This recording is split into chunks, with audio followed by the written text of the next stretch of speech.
have one question. Brandon Sanderson, you, yes you. Have you ever heard of rain? Like, she has a parasite in her body that came from a creature that lives on one of their moons. Are humans always dehydrated on this planet? Hello everyone, welcome back to the Novel Nook Book podcast. Today we'll be covering Tress of the Emerald Sea by Brandon Sanderson. So today we'll be doing what we always do on the Novel Nook Book podcast and start with non-spoilers and then go into spoilers. Non-spoilers. It was good. Spoilers. The narrator of this book is Hoyd. Now, Hoyd showed up in Atlantis, Warbreaker, and Final Empire for a little bit, but I don't really know much about him at all. And now I feel like I know more about his personality. I thought he was going to be far more of a serious character, judging off those books. But in this book, he was very fun. He had a laid back personality. He was chill. It was not what I was expecting, and that's a good thing. A fun note is that Brandon Sanderson, I think, is supposed to eventually write the story of Hoyd and his backstory and maybe stuff beyond what's already happened. And he used this book to try to get a feel for like what the character actually is and like how he talks and how he interacts with other people. And I think that was a really, really smart move. When Hoyd's book eventually gets written, I'm very curious to see if it'll be more of a serious book like a Mistborn or a Warbreaker, or if it'll be more of a lighthearted adventure, like kind of like this book, or if it'll be like somewhere in between. Another interesting little tidbit about Hoyd as a narrator is in the first and the last chapter. I haven't heard anyone bring this up. Slang rhymes were brought up.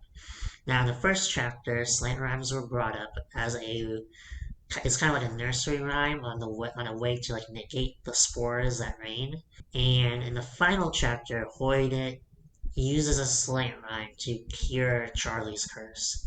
And I don't really get the connection between the two, but there has to be, because why would he bring up slant rhymes in the first and final chapter and not any chapter in between, unless there was like some sort of a connection? Now there are a couple downsides to Hoyd being like the narrator, and one of those instances is just an instance, but it's in chapter 20. He's talking about how amazing Tress is. He's like kind of spoon feeding the audience and being like, wow, look how great she is. It's kind of like hyping her up. However, we don't need that as an audience. We've already seen her do crazy things in the book. Like, we've already seen her walk across the Emerald Sea using her intelligence to, like, figure out how to use the spores to her advantage. And 10 chapters later-ish, he's talking about how amazing she is. And I don't like it when writers have other characters hype up the main character. It's like the story should already be doing that. The other downside is the villain of the book, or the final villain of the book. It's a witch named Rena or Rhina. Now, I think most people agree that Rena or Rhina is a very boring, mustache twirling villain. She doesn't really do a lot. She's just kind of evil for the sake of being evil. And a lot of people say that based off another book I haven't read, Hoyd hates her. And I think that's maybe even in Tress, it's explained that Hoyd hates her. And so because he's the narrator, he doesn't make her interesting. You know, he makes her very bland. And unless there's a line in the book that says that, which I mean, I don't remember every line in the book, but I think that's kind of coping. Like, I feel like there could have been at least a couple lines of dialogue or like a couple sentences that could have hinted more with her character. And yeah, she is just. I mean, if it is because of Hoyd, then yeah, that I think that's a downside ultimately, at least for me. She also just has a rocket ship. The real villain of the book, though, is Crow. She's there the whole time, has authority over Tress. She clashes with Tress time and time again. She's kind of even afraid of Tress. She has goals and aspirations. So, like, she has a parasite in her body that came from a creature that lives on one of their moons. And that creature shoots spores down onto the earth, and it rains spores, and those spores fill the oceans and the seas, and that's how people like sail. And the only way to cure her of that parasite is to go and find a dragon that will magically grant her wish. And that's why I love fantasy, is because everything I just said made perfect sense. Which kind of brings me to my next point, is that the world is really, really cool. Like, the whole spores in the oceans, and how they sail on those oceans through the process. I think that's called like Is it just called fluidization? There'll be a video to it linked down below, just in case if I'm saying it wrong. But yeah, super cool. However, I have one gripe. So the spores, if liquid ever touches a spore, like water or sweat or milk, presumably, those spores will grow and create vines that are very, very dangerous. So I have one question. Brandon Sanderson, you, yes you, have you ever heard of rain? Now I'm sure that's addressed in the book somewhere. However, I'm not going to reread the whole book looking for the answer before I make this video. And sadly, I don't have an ebook that I can control F rain on. Yeah, and then I know there's Google, right? The internet is on everyone's doorstep. However, I don't think I'm going to do that because I think it would be funnier not to do that. At least not until I upload this video. Now, dehydration. How does that work? Are humans always dehydrated on this planet? Are there like normal lakes and rivers and ponds and streams somewhere else on this planet? Now there is tea, so there has to be water, but maybe they unlike the Stormlight humans and the Mistborn humans and the Warpbreaker humans and the Elantris humans, maybe the humans in these books just don't need normal liquid, I mean H2O, to drink and stay hydrated. Maybe they don't need to stay hydrated. Here is how you solve it. You have rain spores sometimes and rain liquid H2O other times. Not at the same time, because that would be horrendous. However, if you have them at different times, the rainwater hits the spores. The spores, sprout into the large vines. Then you have humans in hazmat suits, because again, if they sweat, it'll be dangerous. They cut the vines and then they cook the vines until next time it rains. And that's how they stay hydrated, is through the vines. To me, that makes perfect sense. I enjoyed learning about Tress, the main character, how she's obsessed with teacups, how she comes from this very, very small island.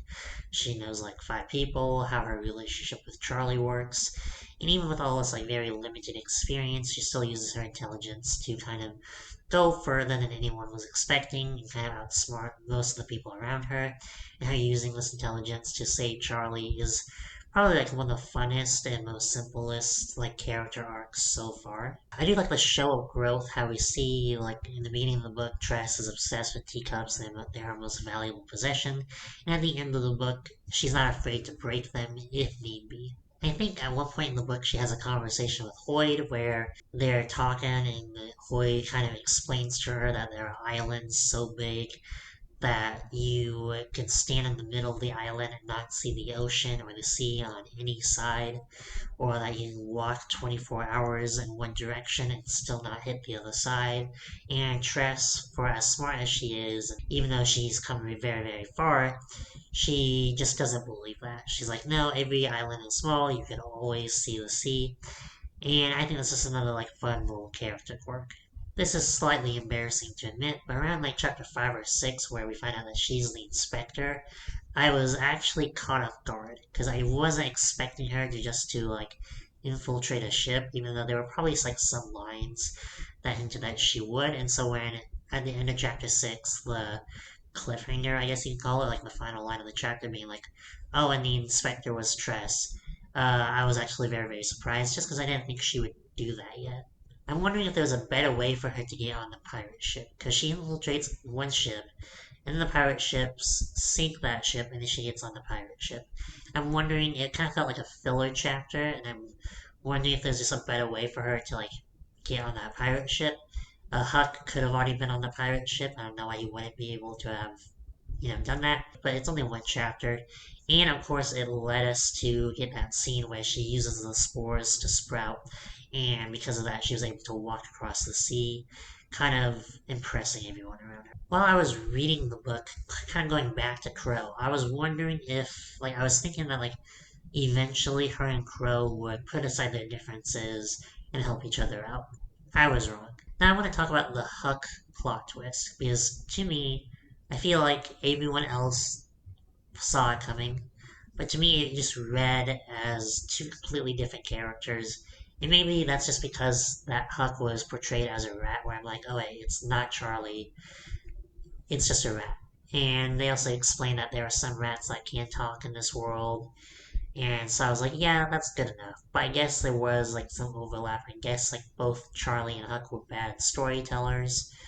I just didn't really think much of it, and I kind of liked that there was like a separate relationship there, like a friend that she had that was kind of guiding her through it. But it is nice and kind of adds more to the love story that they were together for the whole book. Now, speaking of Charlie, I was excited at the prospect of her just ditching him. Like, not ditching him, but like saving him, meeting him, and realizing that she's kind of outgrown that relationship. Because now she's gained a lot of confidence. She has, she's a pirate captain now. And maybe that, like, relationships that you form when you're little, maybe they don't just turn out well. And she saves Charlie, and it's like, oh, I saved you. I'm just gonna drop you back off at the rock. However, I'm okay with the Huck plot twist because it's like, they were together, they grew together, blah blah blah. I do just think it was a hint at a slightly better ending. However, in that case, I don't know what Charlie would do because his dad hated him, so he would probably be screwed. What led me to believe that was there was a quote on like page 203 that kind of talks about how like memories are tainted by your current self. Meaning you may look fondly back on those memories, but you have grown since then and you would probably experience them differently if you face them now. I think is like kind of the idea. And so because of that, I was like, alright, she is kind of moving on from Charlie, even that early in the book. Now, there is one odd thing in the book, and it's about Sele. Sele is one of the minor characters on the pirate ship, and Sele is suspicious of Tress the whole time, and she thinks that Tress might be a King's Mask. Now, King's Mask is a group of 5 people that work for the king, and they kind of infiltrate organizations and crews and disband them from the inside. And because Sele was putting that pressure on Tress, I thought that Sele would have ended up being the King's Mask or somebody, but it wasn't foreshadowing. It wasn't Chekhov's gun. It wasn't anything. It was just kind of brought up as an aspect of world building, and I don't know if I like that. Now, I do like all the side characters in this book. I think this group of characters is probably my favorite so far. They all get a couple chapters to kind of explain what they do on the pirate ship. They have different relationships with Tress. I think like Ulam is a Mistwraith from the Mistborn series, and I think that's interesting, unless I'm like misunderstanding it. And at the end of the book, while they're invading the witch's castle or whatever, or tower, they all use their expertise to get the pirate ship to Tress so they can save her. It was like a culmination of all of their character arcs in a single chapter, and they were all working together, which is something they could not have done under Crow. But because they met Tress and because they respect Tress, they were able to like pull all of this off, and it just shows the growth not for each of them, but for like the entire cast as a whole. While Tress is being saved by her crewmates, she has a thought that she hates being saved, and she hates that they're going through all these things for her, and she should be getting out of it herself. But I think it's very interesting that she is like, I think it's like maybe Charlie that says this, but it's like Tress has proven time and time again that she's somebody worth saving, which is maybe like a little cheesy, but I think it's interesting because it's a little bit further than that damsel in distress trope, where it's like she's changed all of their lives, so of course they're gonna go out of their way for her, and they don't mind being in danger, and I think it's good. It's like a minor theme of the story to ask for help and to like learn and grow and have other people support you. Now the Cosby references. I know that I said Oolong was a Mistwraith. I think Marsh was even talked about, so I know now that he is a Inquisitor. But they talk about death, so maybe he's visiting other planets. I'm not really sure that's a spoiler for the rest of the Mistborn books, but I'm excited to see what happens with him now. I know the soldiers around the witch's castle were awakenings from the Warbreaker thing, the Warbreaker book. Now, even though there's a bunch of Cosmere references, if this is your first book, I don't think it's going to bother you too much. I think you can read this and either just read past the references and not even realize they're references, or if you do realize that they're references, you might just be making you more interested to read the other books.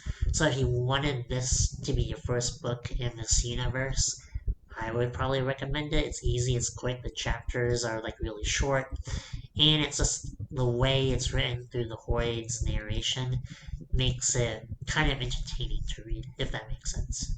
So that's pretty much everything I wanted to cover. 107,000 words. I give Tress of the Emerald Sea a 7 out of 10. Maybe that's a good number. It's pretty good. That's everything I wanted to cover today. Tress of the Emerald Sea is 107,000 words, and I give it a strong recommend. So if you want to hear more discussions about Cosmere books, other fantasy books, or just other books in general, feel free to comment and subscribe down below. Even if you hate books, oh my god, books are terrible, right? Even if you hate books, you should still comment down below, right?